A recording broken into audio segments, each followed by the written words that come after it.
acknowledging the project team. The success of this project has been due to a wide range of consultants who've been working with the Regional Council, but also with tangata whenua and the wider community. I got involved in 2013, having taken on the role of the planner for the project and having to see it through the resource consent process, and more recently supporting the Regional Council with during construction. So just going to talk a little bit today about some background, what was the problem we were facing, the solution we came up with, but also some of the challenges, and then I'm going to hand over to Liam to give his perspective on his involvement. For those of you who don't know where we are, this is in the Bay of Plenty, east of Tauranga, at the river mouth of the Kaituna River, where the Makatu estuary is. Just want to acknowledge, as I said, the importance of the area that we're working in. Makatu was the final landing place of the Te Ara Waka and became known as the food bowl for the local people. And Liam's going to talk a little bit more about the significance of the area later. So what was the problem and what was the issue we were trying to solve? There's been a long history of what we might call interventions in this area. The Lower Kaituna River catchment was developed for agriculture and horticulture, but it resulted in significant works to drain the wetland to create farmland and to manage the impact of flooding. So since the early 1900s, there's been major work was taken to realign, divert and stop bank the river. So on the top screen there, in the 1920s actually, there was a twin cut made from the river through to the estuary. In the 1950s, there was a further cut made out to sea, to what now people know as locals as Te Tumu Cut, where the river mouth is. And in the 1980s, there was a further diversion of the river. But also note in that photograph on the bottom of the screen there, the significant loss of the wetland that was on the right of the screen, and also a number of causeways that were built in the upper estuary, which effectively blocked it from flushing. So the consequence of this was that there was a significant loss of cultural values, particularly their ability to collect kaimoana species, but also their connection with the estuary and the river, because essentially what happened was the volume of the freshwater flows into the estuary dropped significantly, which meant the incoming tide through the mouth of the estuary was the dominant flow, and with that brought large volumes of sand. That resulted in the loss of that wetland in the upper estuary, and a lot of change in habitat, as also the morphology of the estuary itself changed.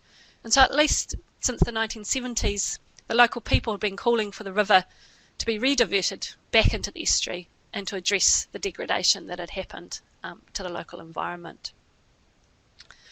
So in the early 2000s, the strategy started to develop for the entire river and estuary area.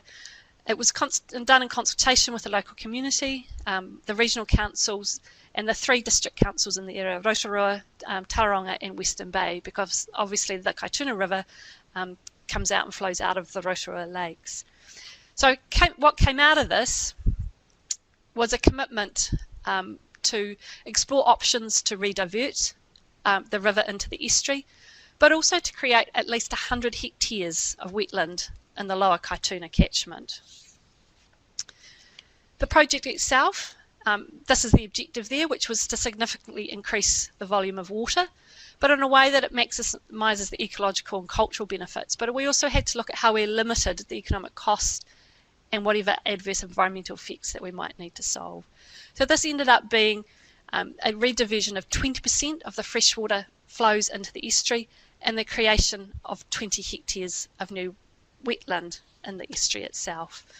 So if we have a look at some of the key elements, those of you who might have read a bit about the project may have seen this image before. So the key elements we had was a rediversion culverts, an inlet structure. Previously 4 small culverts became 12 2.5 by 2.5 metre box culverts with hydraulically controlled gates so that we could enable freshwater flows to go into the estuary.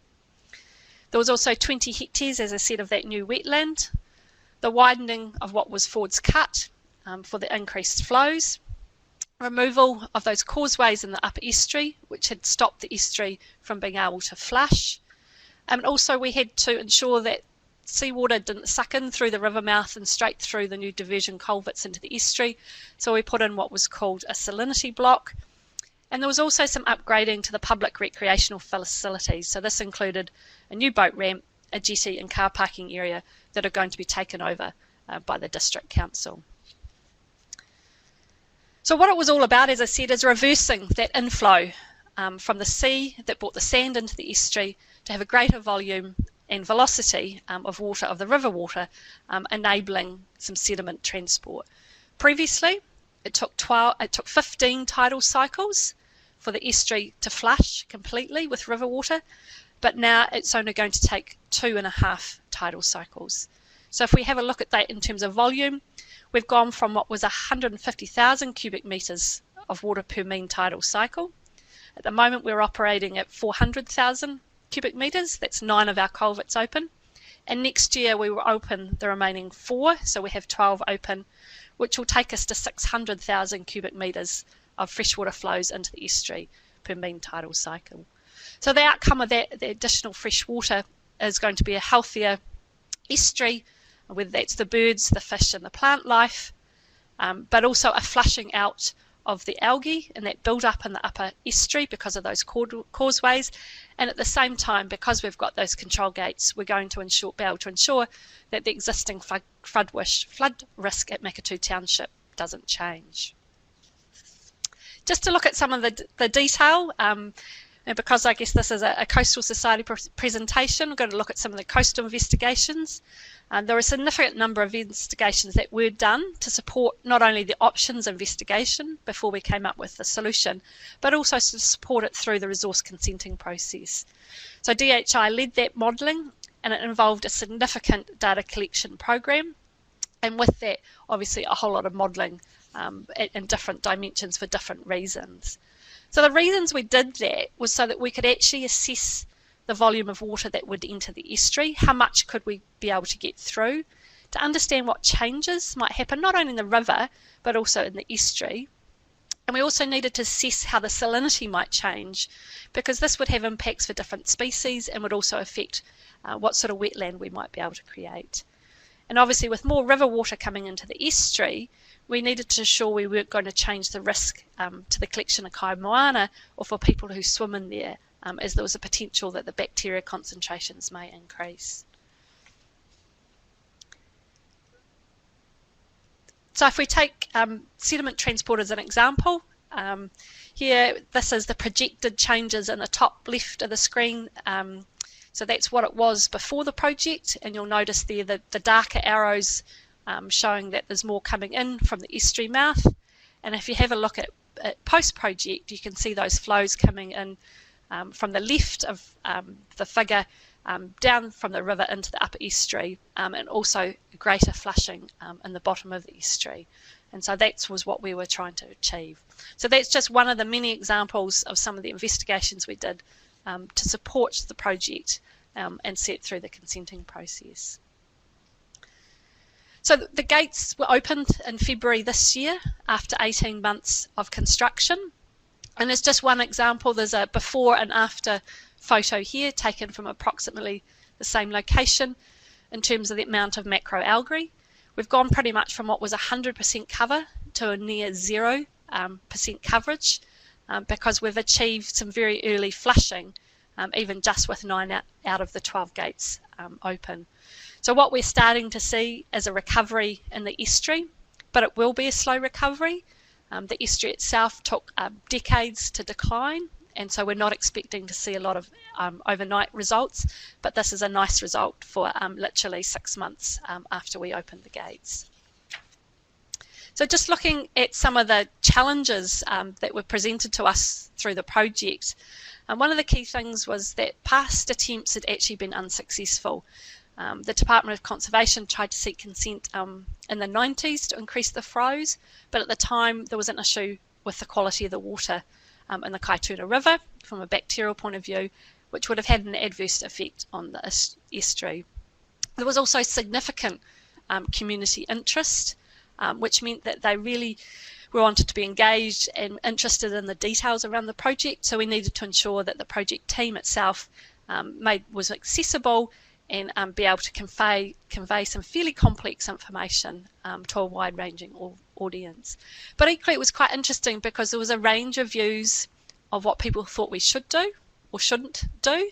And that even came through at the resource consent hearing, where there were people who thought that we actually hadn't selected the right option. But having said that, there was broad support for the concept, even agreed that something needed to be done. And our challenge was obtaining agreement around that balance over all the issues. So we had some competing interests in terms of local boaties who wanted to make sure that they were still going to be able to have access out through the river, those that collect shellfish in Kaimoana. Also the Coast Guard was operating there. So there was a whole lot of different issues that we had to address as we went through the planning process. But one of the other things we had to address is we actually cut the flows off from the river into the estuary during construction. And so that was one of the things we need to demonstrate, that that short-term pain of not having any flows into the estuary would lead to the long-term gain of the restoration. And we had a great support from the community for doing that. And equally, the public boat ramp was closed over the period as well, and people had to go elsewhere. And so people accepted that because they were on board with what was being proposed. So we do have a short video that nicely pulls the project together, and some of you may have seen this, but I thought it was worth showing. And once the video is showed, I'm going to hand over to Liam for his perspective on the project.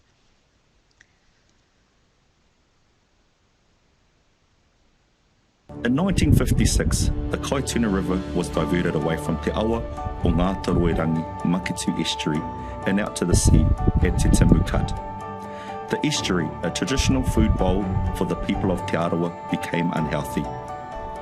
In 2018, Baiapeni Regional Council Toi Moana commissioned construction works to return freshwater flows to the estuary. We've worked together with Tangata Whenua as partners to follow tikanga, monitor Māori and protect cultural values throughout the project. And in February 2020, the community gathered together to celebrate the return of the Kaituna to Maketu. Kia hoki mai te Kaituna ki Maketu. With island restoration and the reopening of water channels, Papahikahawai Lagoon is already becoming healthier for fish and birds. The stop back upstream of Ford Road boat ramp was shifted to make room for a new 60-metre wide channel that carries fresh water from the river to the estuary. 12 large culverts and an automated control system have been installed to allow up to 600,000 cubic metres of fresh water to flow from the Kaituna River into Te Awa o Ngā Taroerangi Maketu Estuary on each tidal cycle. Ford's channel downstream of the boat ramp was widened to carry more river water into the estuary. A salinity block has been constructed to keep the river inflow to the estuary as fresh as possible. And 20 hectares of wetland has been created and planted with the help of volunteers at Te Pāika. The Māori of the estuary can now begin to heal. The awa in the estuary will once again be able to nurture the fish, birds and people that call Maketu their home. Ko au te awa, ko te awa ko au. We are the river and the river is us.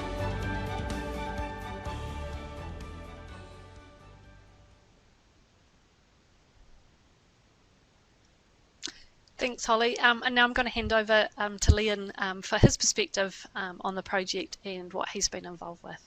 So over to you, Liam. Very good. Thank you, Stephanie. Good morning, everyone. My name is Liam Te Whero Tapihana / Tapsel. From Maketu, my iwi is Te Arawa, my hapu is Ngāti Whakaue. I've been in Maketu all my life. I was raised by my grandfather and grandmother, so raised the old way, I suppose you could say, where we depended on the river and the ocean for our sustenance, if you like. First, I'm going to talk pre-closure of the Kaituna. I can remember that river as a kid. As a little kid, we used to be in that river all the time. I used to go up the river with my grandparents. We had a whitebait stand up there. It had a a little shack on it, a little batch, if you like. It had a little fireplace and a bed, everything we needed to stay there for a couple of nights. And in those days, the white we would get was in kilos, and I mean kilos, something like 15, 20 kilos at a time.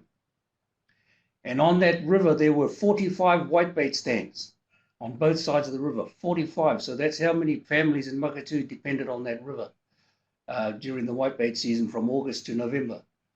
And they were all catching huge amounts of whitebait. And also the estuary was full of all kinds of food, such as shellfish, pippies, and I'm talking pippies that were quite big.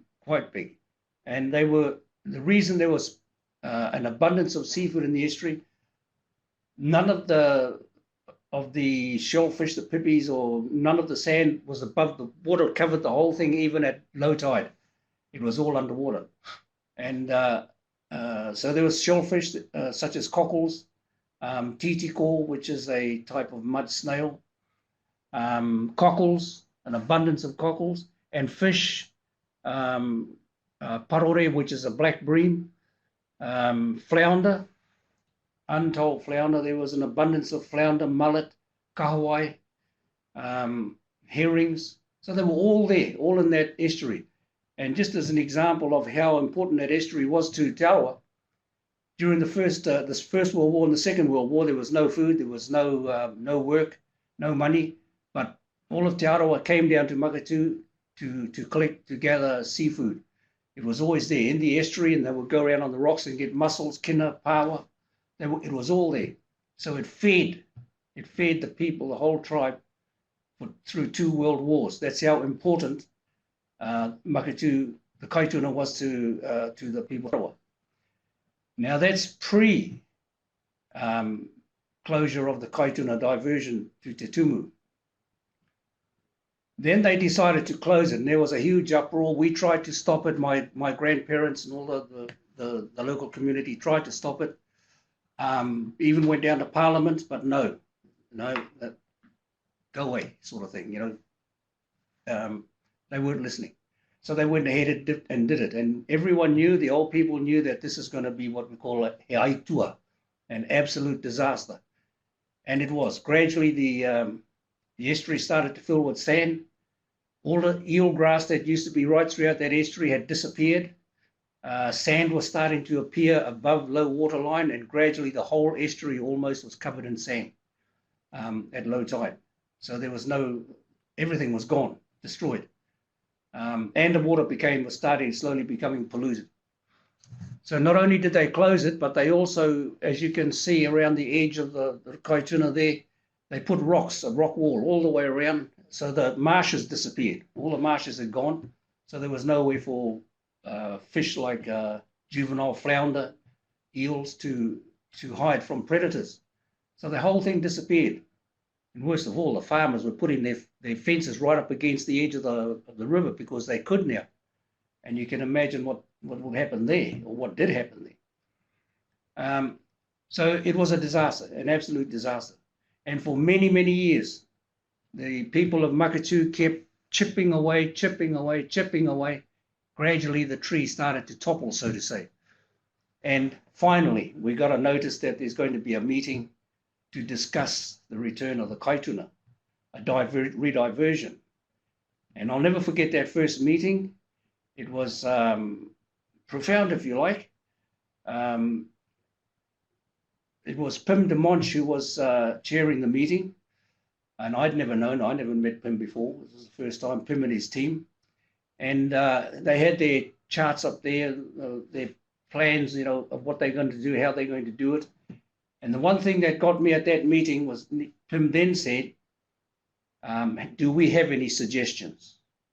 In other words, this was going to be a collaboration, a joint effort between iwi and council. Unlike the first one, which is we're going to close it, go away, tough. This time there was going to be a collaboration, and that was what started us on this journey, was this working together to come to the final outcome. And one of the most emotional parts for me on that project was, you saw in that production part there, the Te Pāika, where it was all farmland, and I was on that project right in there, Te Pāika, with the diggers, where they designed the whole area with their diggers, and around all of that Te Pāika was a bund that completely surrounded it to stop the tide coming in and flooding the farmland. Well, I can remember the day they started to take that bund down when it was ready. The tide came in and slowly it started to flood that whole area again after something over 50 years. It started to flood all that area again, and it was a very emotional sight, very emotional feeling. But I sort of said in Māori, well, my crew and kuia, they're up there, they'll be looking down, they'll be smiling at this, seeing what's taking place. So that was a very emotional part. So that's this whole project that's been like that. So for me, it's been a real pleasure, a privilege to be a part of this program. And I have to thank the regional council and all these others, the engineers and what have, who took part in this project, who all came together to bring this project to its conclusion, the diversion, the bringing the Kaituna back to Maketū.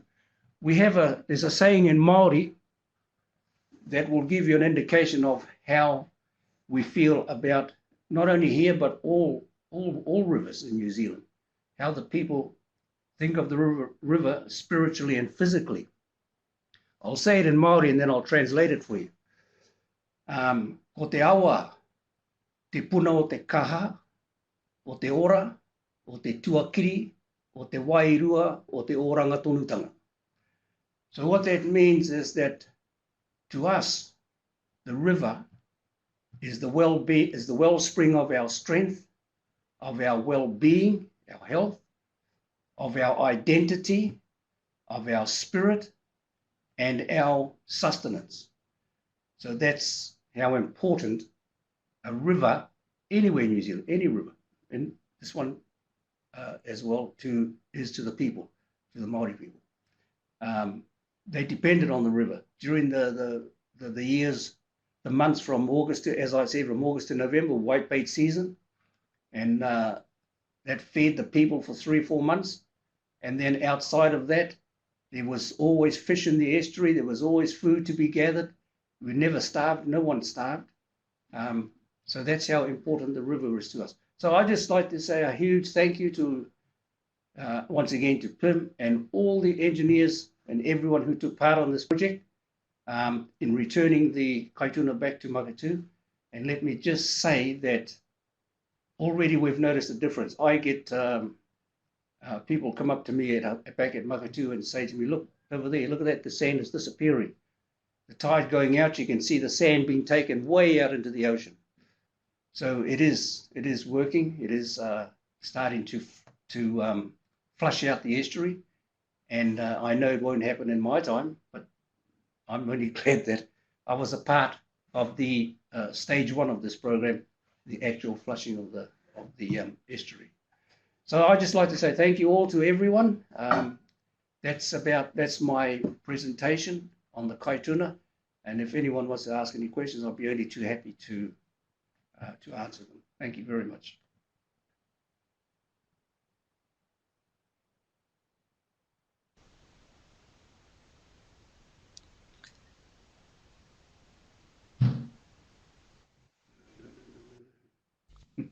Hi Mark, apologies. It seems like it's doing it again with your microphone. Sorry. Thank you everyone. And apologies about the video as well. I have shared the link in the questions tab that you can watch at a future time. Luckily we had closed captions on it. Thank you for that, Steph. But please feel free to view that video whenever. So Mark, over to you. Kia ora, Liam and Steph. Thank you very much for your presentations. And yeah, sorry, just checking in, Holly. Can you hear me now? We sure can. Great. Okay, and yeah, thank you, Liam, too, for sharing some of your Mātauranga Māori and some of the kupu that I picked up on titiko. Great sounding word. And I think the mud snails you mentioned, I know Stephen Park from our council has been monitoring some of the shellfish coming back, and I'm pretty sure that they're making a comeback. So that's fantastic news. Yeah. They are, Mark. They are making.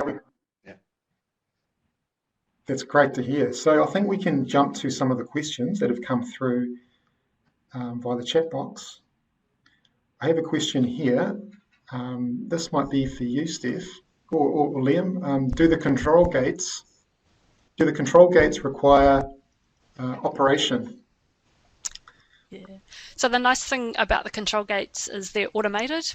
So there is a stilling well upstream and downstream. So it's picking up the differential head in the water. So effectively, we're only allowing fresh water into the estuary and not allowing the water to come back up through the culverts. So they're automatically programmed. But what we also can do is we can override those. So for example, if we're in a flood situation and we need to restrict the amount of water that's going into the estuary, because we have a requirement not to alter the current flood risk at Makatū, we can do that. We can either do that remotely, which is part of the Regional Council's flood duty team, or obviously it can be done manually from on-site. And Steph, how many of those gates open currently? Sorry, did you say that? Yeah, so at the moment our consent conditions required us to only allow to open 9 to start with, just to test and check to make sure that there was no unintended consequences. And so those 9 opened in February. We rotate which of those gates that we're using, and fingers crossed come February next year we'll be able to open the 4 remaining gates, and that'll make all 12 open. Okay, I can see another question here. Can you tell us a bit more about how the 20% target of fresh water was determined? Hi Shari, how are you? See, that looks like that's your question. Part of it's about finding that balance in terms of how much we could actually divert. We looked at different options about where we should put effectively that intake and the angle of that new diversion channel and what we could actually physically achieve. And so that's where we ended up. That was about how much water we could actually divert. If we'd taken the diversion channel further down the river, the water would have become too more saline. If we'd gone further up the river, we would have had to purchase a whole lot more land, and it'd be a whole lot more complicated. So it was about finding an optimum location, but would still give us a reasonable volume of fresh water.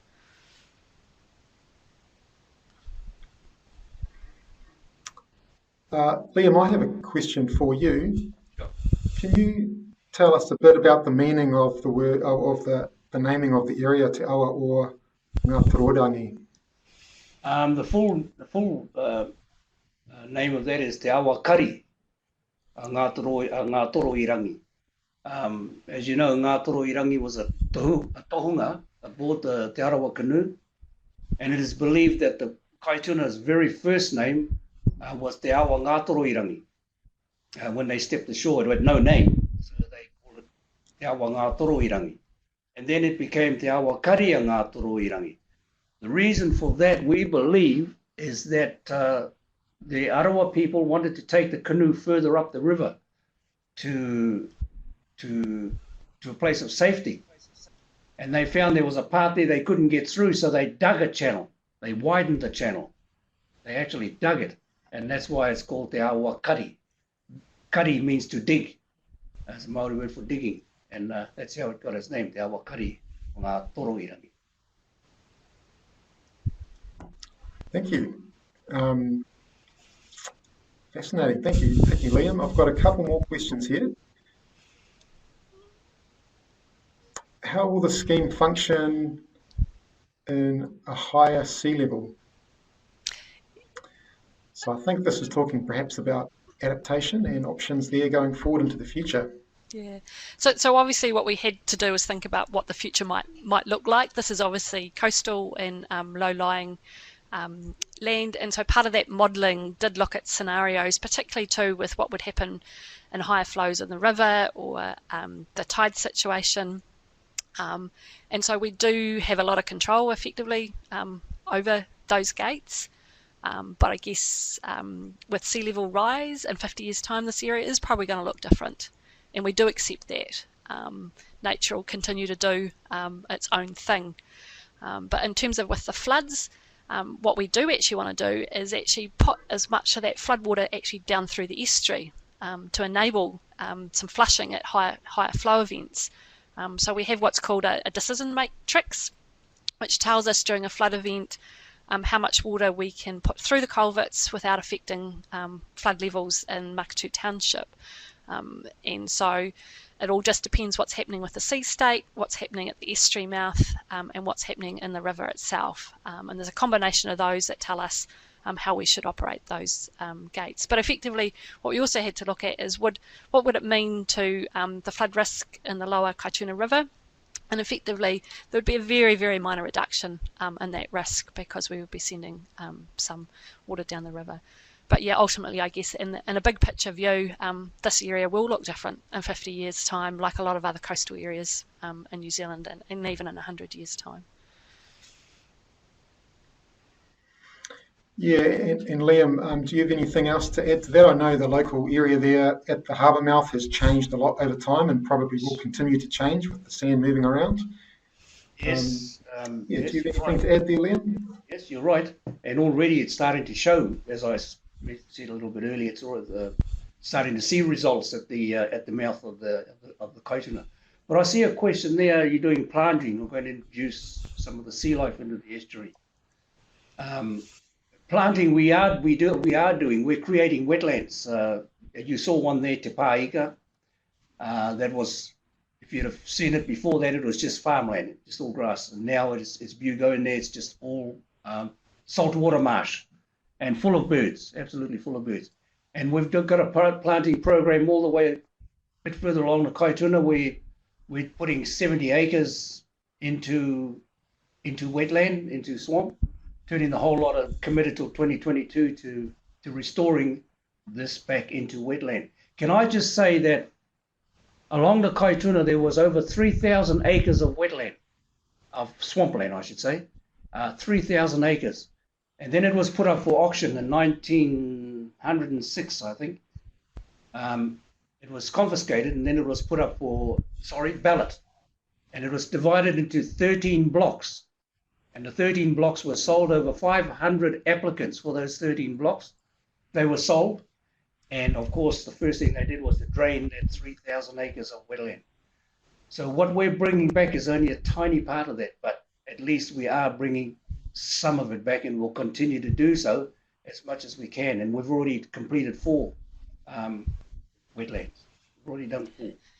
So Te Pāika, that's our project. Yeah. Sorry, carry on. No, you go.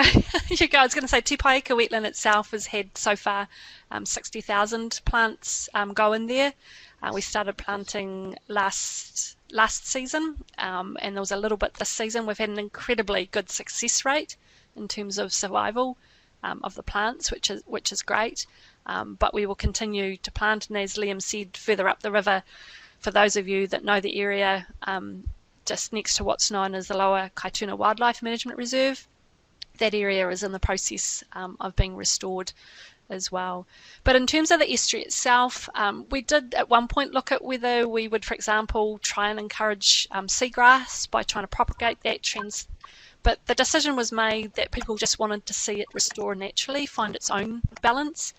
And we have some observations already that people have started to notice seagrass coming back where it hasn't been for a very long time. So in terms of planting within the wetted areas of the wetland, we're just letting it, of the estuary, we're just letting it do it itself and let nature recover. Yeah, I was part of that project of getting, transplanting seagrass. There was a little bit of opposition to it. However, we haven't given up on the project. As you know, seagrass is very important as part of the environment, marine environment. For instance, juvenile flounder can hide inside the seagrass from predators. Certain types of mollusks and what have you, all inside the seagrass as protection. So it's vital that we get seagrass back into the estuary.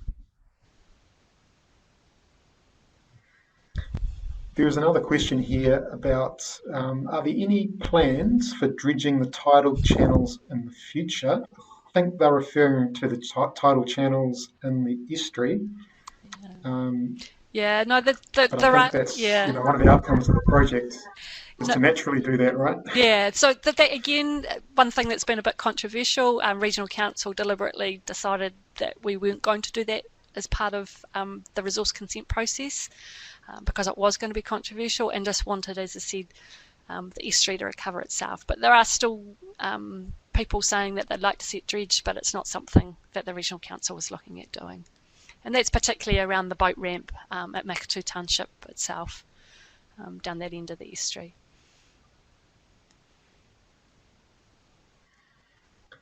And a follow-up question to the sea level rise and how that might impact the area. I think we have covered that.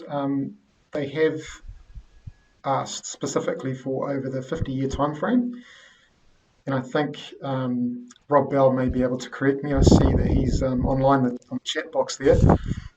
Yeah. But we're expecting maybe 300 mils of rise, and that's covered in the engineering design, but also the Western Bay District Council planning documents for any developments. So one of the key around the coast there. So one of the key things when we looked at the options was to think about not precluding, say, a further rediversion of the whole river. So in other words, being able to still keep those options open.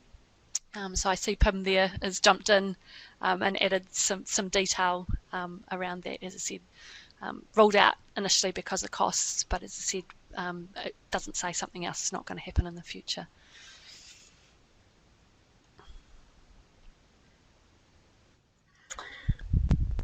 Now, the final question I have here in my box is, what is the long-term vision? So, yeah, perhaps I can ask you first, Steph. I guess if we were to look at that lower Kaituna area, we're continuing, the council are to look at, as I said, that wetland. The vision is obviously to see the estuary to continue to recover. But the other thing that's working in parallel is the Kaituna River has a co-governance arrangement with it. And so Te Maru a Kaituna is that agency or that group that is doing that. And they have released their strategy for the Lower Kaituna and including recently an action plan. So there are a number of further initiatives that will continue to happen in the river, and I would encourage you, if you are interested, to go and have a look at that. They have a website and you'll find those documents there. And so I guess that is some of the bigger vision for the whole Kaituna River itself. And Liam, you've already shared some of the history and some of your values. Do you have anything to add on what your long-term vision is for this area? Oh, definitely. Most definitely.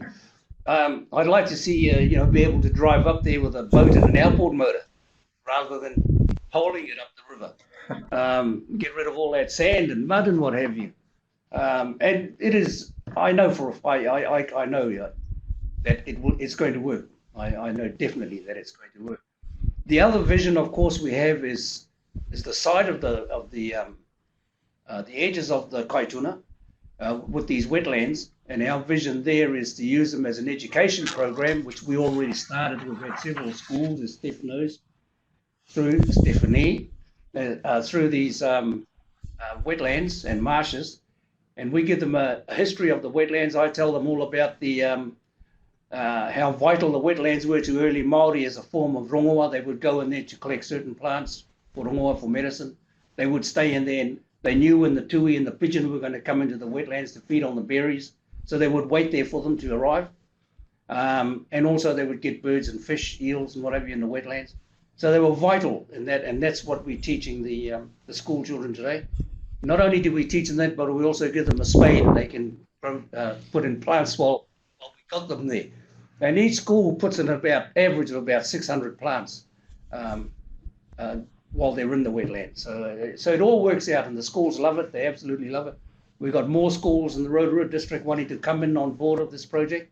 and be a part of the education program. So it's all working out tremendous, and that's all through the rediversion of the Kaituna. Yes, so if you do live locally, I encourage you to look out for planting days. I know Courtney Bell from the council supports Liam in this work, and they do have planting days in the right season. So get involved, or in this project or other projects around other country if you're from another place. Okay, we've come to the end of our questions, I believe. We will take a record of the questions asked and try and come back to you if we've missed any. Pim DeMonchi, I see, is in the chat box and has listed a number of links that I'm sure you'll find useful. Is there anything else that you'd like to say, Steph or Liam, at this point?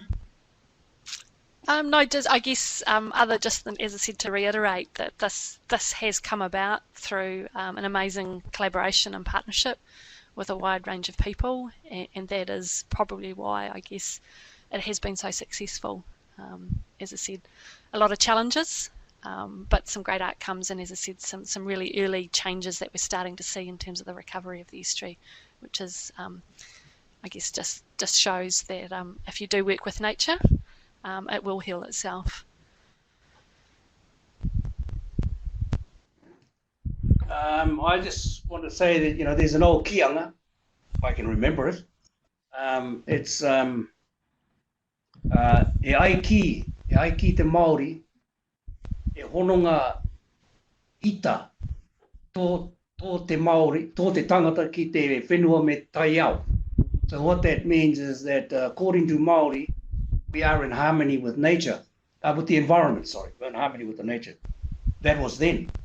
Since then, the balance has been tilted, it's all out of balance. And by this program of rediverting, bringing the Kaituna back, that means the river's going to come back into balance, and all along the edge of the river will come back into balance. And that's what we need, to be back in rhythm with nature again. And it's all starting from this rediversion project. So once more, we hope to once more be in balance with nature, and that's our strategy.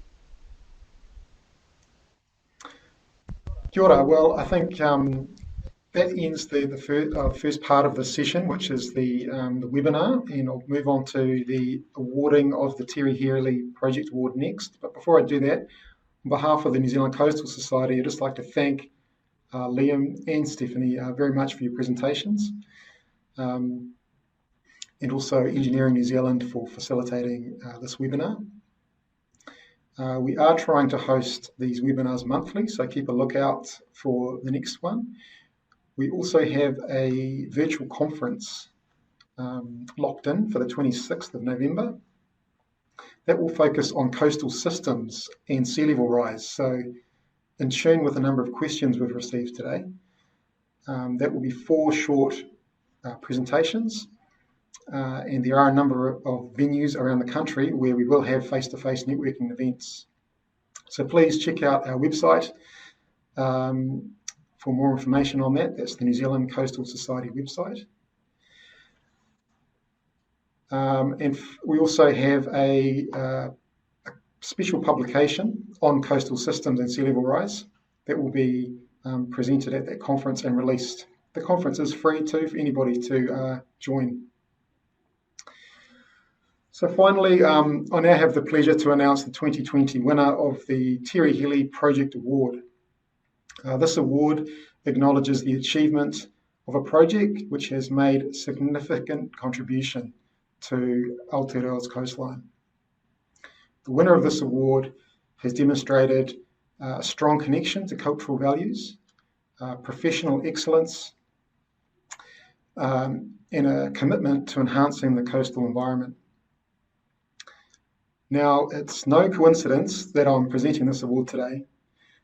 The 2020 winner of the Terry Healy Project Award is the Kaituna River Rediversion Project. So I know we have Pim DeMonchi online, who is the Council Project Manager, but I'd just like to virtually present this award to all of the project partners. I have a list of them here. We have, of course, Ngāti Whakaue, Papahi, Kahawai, Rangiwiwihi and Waitaha, the Bay of Plenty Regional Council, THI, WSP, Peneleys Morgan, Waterline, Economus, River Lake, JSWAP, and ICE Geotech. So a big project team made up of many, many people who have put in a lot of effort to make this happen. So congratulations to the team. There will be a physical award coming your way.